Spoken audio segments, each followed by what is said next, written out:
Happy moment to everyone. This is Perkish Salomina, Assistant Professor, Department of Social Work, St. Joseph College of Arts and Science, Autonomous Kadalur.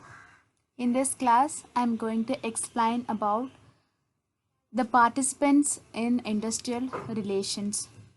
In the previous class, I have explained about the meaning and definition of industrial relations. So now we are going to see about the participants in industrial relations. There are different kind of parties in industrial relations. So primarily we can have employees, employer and government.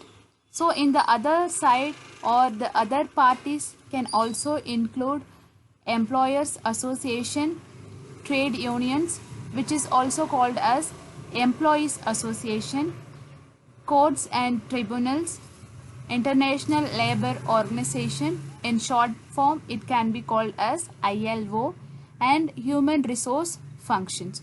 So these are the parties which is involved in industrial relation, but fundamentally we will be discussing about the first three parties, which is the primary parties: employees, employer and government.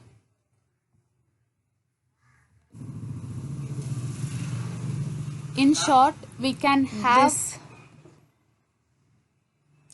this participants in IR can be divided in these three categories, like employer and their association, workers and their association, and state government. So one by one I will explain. Employer and their association. When we talk about employer, they are a step higher to the employee, which means they give work to the employees and they pay for the work, and they will regulate some kind of rules and regulation in an organizations. Okay, so this kind of employer and their association plays major role in industrial relation, and followed by employees and their association will be given important.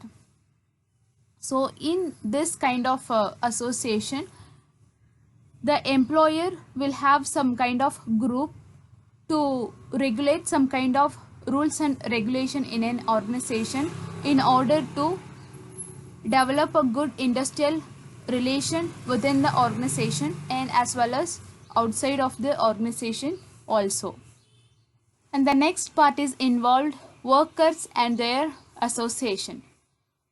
Workers plays a very important role in industrial relation because 75% of the industrial relations depends on the environment and the condition of the workers. So here they are given more important. So worker as a whole, they have given important, like their educational background and their experience, their social and the family background, their skills, talent, culture. So everything is included in workers group. Okay, so every individual is being recognized as a worker in an organization, and all the workers is being recognized individually in an organization. Okay, as I told already, by their skill, by their talent and by their experience, all the individual is recognized by the organization. And when we talk about workers association, we can give name for it like trade union.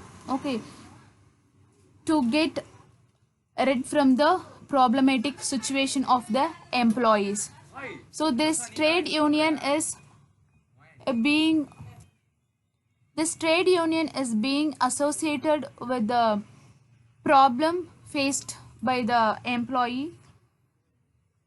To rectify the problematic situation, this trade union is formed for the employees or for the workers. So the main motto for the trade union is getting a good payment for the employee through bargaining power. And the next part in industrial relation is state government. Before 19th century, the industries doesn't have any kind of force from the government. After the 19th century, this government is being involved with the industries like policy and the way of welfare system. So these kind of thing make the state government to get involved in a industrial relation as a party. And while talking about the government, so it regulates the rules and regulation for both employer and the employees and for their association. Thank you.